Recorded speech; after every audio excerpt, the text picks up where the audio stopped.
Ketemu lagi dengan gue Bang Pileng. Jangan lupa subscribe channel Bang Pileng supaya gue lebih semangat lagi untuk buat video-video selanjutnya, dan terima kasih yang sudah menonton video ini. Ini adalah cerita mengenai klinik atau puskesmas angker yang ada di sekitar perumahan tempat tinggalnya Harry. Kalau kalian pernah nonton video yang pernah gue upload yang judulnya Warung Gaib, masih inget nggak cerita mengenai Tio dan Afin waktu datang ke rumah Harry? Di mana mereka tuh makan dan minum di warung gaib. Nah, puskesmas ini letaknya di perumahan yang terbengkalai itu. Ini adalah pengalaman temannya Harry yang bekerja sebagai tenaga keamanan di puskesmas. Informasi yang didapat, komplek perumahan ini tidak berkembang dan terbengkalai sejak tahun 1998. Padahal luas tanah di perumahan itu sangat luas. Ukuran rumahnya cukup besar, dari tipe rumah yang luas tanahnya 90 meter persegi sampai 250 meter persegi. Puskesmas dengan bangunan 2 lantai dan besar hanya beroperasi selama 2 tahun. Dari mulai berdiri sampai terbengkalai, banyak cerita mistis yang dialami beberapa orang yang lewat di depan puskesmas itu. Salah satu yang menjadi narasumber cerita puskesmas angker adalah Bang Joko. Joko adalah penduduk asli di daerah situ yang ditunjuk manajemen puskesmas untuk menjaga dan membersihkan puskesmas sejak awal beroperasi sampai tutup. 2 bulan setelah puskesmas diresmikan dan beroperasi, malam sekitar jam 8, Joko dan temannya yang bernama Adi sedang duduk santai di pos jaga. Mereka tersentak kaget ketika melihat seorang pegawai puskesmas yang bernama Irma masuk ke dalam puskesmas. Dengan menundukkan kepalanya, wanita itu berjalan melewati pos jaga dan berjalan masuk ke gedung puskesmas melewati pintu belakang. Joko yang sedang duduk langsung berdiri dan menyapa, tapi Irma tidak menjawab. Dia terus berjalan. "Adi, itu Mbak Irma kan?"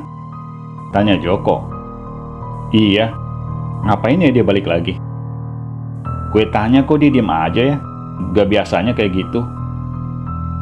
"Dia lewat pintu belakang belum lu kunci di?" tanya Joko sambil berjalan beberapa langkah keluar dari pos jaga sambil memperhatikan Irma yang sudah tak terlihat lagi karena terhalang tembok. "Belum lah, kan pintu dikunci jam 11, kalau udah keliling 2 kali. Dan ketinggalan kali, makanya dia balik lagi." Joko hanya terdiam. Dia kembali duduk di pos tepat di samping Adi. Sampai 1 jam, Irma belum juga keluar. Karena penasaran, Joko mengajak Adi untuk mengecek ke dalam gedung. Mereka berdua berjalan masuk melalui pintu samping yang tadi mereka lihat Irma masuk dari pintu itu. Di dalam ruangan, Joko memanggil-manggil Irma. Dia ingin memastikan wanita itu berada di mana. Apakah di lantai 1 atau di lantai 2? Tidak ada jawaban dari Irma. Karena penasaran, Joko dan Adi memeriksa setiap ruangan di lantai 1. Tidak ada siapa-siapa di sana. Sampai juga mereka meriksa ke lantai 2. Sama seperti lantai 1, tidak ada siapa-siapa. Rasa takut mulai menghantui mereka. Joko dan Adi yakin benar kalau tadi dia melihat Irma masuk ke dalam. Karena semua ruangan sudah dicek dan tidak ada siapa-siapa, mereka buru-buru turun ke lantai 1 dan kembali ke pos jaga. Kebesokan paginya, untuk memastikan kebenaran yang mereka lihat kemarin malam, Joko menemui Irma di ruangan kerja. Irma mengatakan kalau dia tidak balik ke puskesmas kemarin malam. Mendapat jawaban dari Irma, Joko hanya menganggukkan kepalanya dan pergi untuk kembali berjaga di pos. 1 minggu sejak kejadian itu, puskesmas yang tutup jam 5 sore mulai terlihat sepi. Karena satu persatu pegawai sudah pulang. Tak terkecuali seorang suster yang masih berada di dalam karena menunggu dijemput oleh suaminya. Suster Dewi yang berada di ruangan sedang merapikan berkas yang berada di atas meja. Tangannya yang tadinya sibuk merapikan berkas berhenti karena matanya tertuju ke jam dinding yang menunjukkan pukul 6:30. Karena kesal belum dijemput suaminya, Suster Dewi berhenti merapikan berkas. Dia berjalan ke pintu utama gedung. Dilihatnya dari jauh belum ada motor yang biasa dipakai suaminya untuk menjemput dia. Suster Dewi hanya melihat Joko sedang duduk di pos jaga. Karena yang ditunggunya belum datang juga, dia balik ke ruangan kerja. Saat melewati ruang tunggu pasien, dia tersetak kaget karena melihat seorang laki-laki duduk di kursi ruang tunggu pasien. Suster Dewi menghampiri laki-laki itu dan bertanya apa yang bisa dibantu, mengingat jam operasional puskesmas sudah tutup. Laki-laki itu hanya terdiam dan menundukkan kepalanya. Dia tidak menjawab. Tangannya diangkat perlahan-lahan. Terlihat darah menetes dari tangan laki-laki itu. Banyak luka sayatan di tangannya. Melihat itu, Suster Dewi jadi kaget, berlari ke ruangan pengobatan untuk memberikan pertolongan pertama. Obat dan peralatan medis dibawanya ke ruang tunggu pasien. Saat kakinya tiba di ruangan tunggu, dia tidak melihat laki-laki itu lagi. Mata Suster Dewi mencoba melihat ke sekeliling ruangan tunggu. Laki-laki itu tidak ada. Dia hanya melihat ceceran darah yang ada di lantai di mana laki-laki itu duduk tadi. Suster Dewi memanggil laki-laki itu untuk memastikan di mana keberadaannya, tapi tidak ada jawaban. Karena penasaran, dia mengecek kamar mandi yang ada di ruang tunggu pasien, tapi tidak ada siapa-siapa di sana. Kakinya melangkah cepat keluar menuju pintu utama. Suster Dewi memanggil Joko yang dari tadi berada di pos jaga. Dia menanyakan keberadaan laki-laki yang dilihatnya tadi di ruang tunggu. "Maaf nih Mbak Dewi, dari tadi saya di pos jaga, nggak ada pasien datang. Apa mungkin di ruangan dokter kali?" Mendengar perkataan Joko, Suster Dewi mulai ada rasa takut. Dia minta ditemani untuk mengecek ke seluruh ruangan baik di lantai 1 dan 2. Setelah diperiksa, semua ruangan ternyata laki-laki itu tidak ada di sana, termasuk ruangan tunggu pasien, di mana Suster Dewi melihat ceceran darah di lantai. Tapi saat mereka di ruangan itu tidak ada lagi darah di lantai. Lantai nampak bersih seperti biasa. Karena takut, Suster Dewi minta ditemani ke ruangan kerjanya untuk mengambil tas dan menunggu suaminya di pos jaga saja. Hampir setiap karyawan yang bekerja di puskesmas itu mengalami hal-hal mistis. Bukan hanya karyawan, warga yang berada di sekitar puskesmas juga mengalami hal mistis. Beberapa warga pernah melihat penampakan wanita berbaju merah berdiri di seberang jalan depan puskesmas.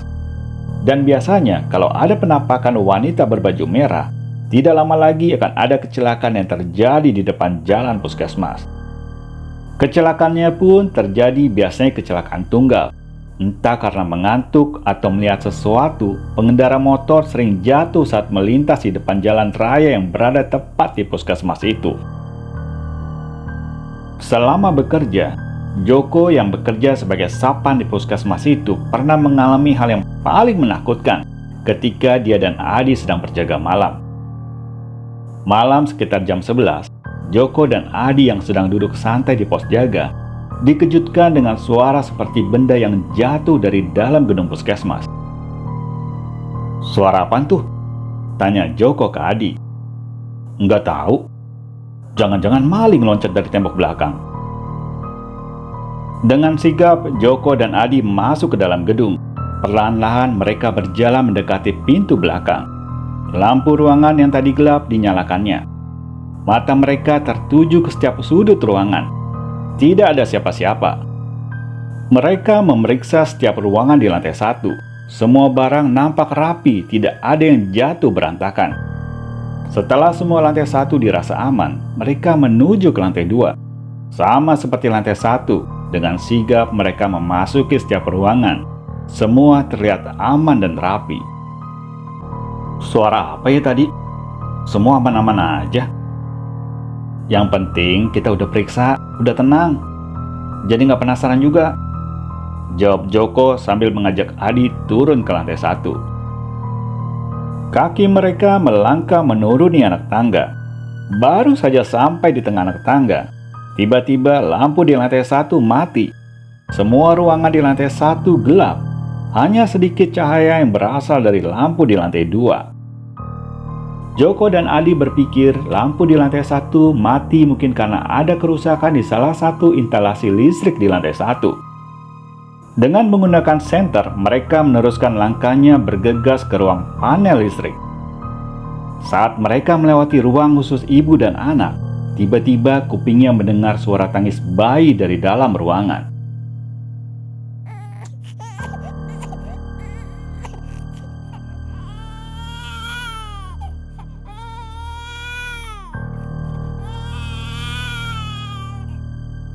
Mereka serentak berhenti berjalan, saling berpandangan. Adi yang agak penakut mendekati Joko. "Joko, kita keluar aja. Takut gue." "Gue penasaran. Duduk di belakang gue aja," jawab Joko. Dengan melangkah pelan-pelan, Joko mencoba mengintip dari balik pintu yang sedikit terbuka. Bersama dengan itu, suara tangis bayi berhenti dan tidak terdengar lagi. Melihat ke dalam ruangan tidak ada siapa-siapa, mereka mendorong pintu perlahan-lahan untuk meyakinkan kalau di ruangan itu kosong. Karena tidak ada siapa-siapa dan rasa penasaran mereka sudah terjawab, Joko dan Adi berjalan untuk kembali ke pos jaga melewati pintu utama. Saat tiba di ruang tunggu pasien, mata mereka berdua tersentak kaget melihat sosok wanita berdiri di ruang tunggu pasien sambil menggendong bayi. Bersama dengan itu, suara tangis bayi terdengar lagi. Joko dan Adi langsung lari terbirit-birit kembali ke pos jaga. Adi yang ketakutan meninggalkan Joko sendirian di pos jaga, sedangkan dia pulang ke rumah karena tak mau berjaga malam itu. Keangkaran puskesmas itu bukan hanya terjadi saat masih beroperasional, bahkan sampai puskesmas itu terbengkalai, keangkarannya masih sering dirasakan oleh warga di sekitar, terutama warga yang lewat tengah malam di depan bekas puskesmas itu.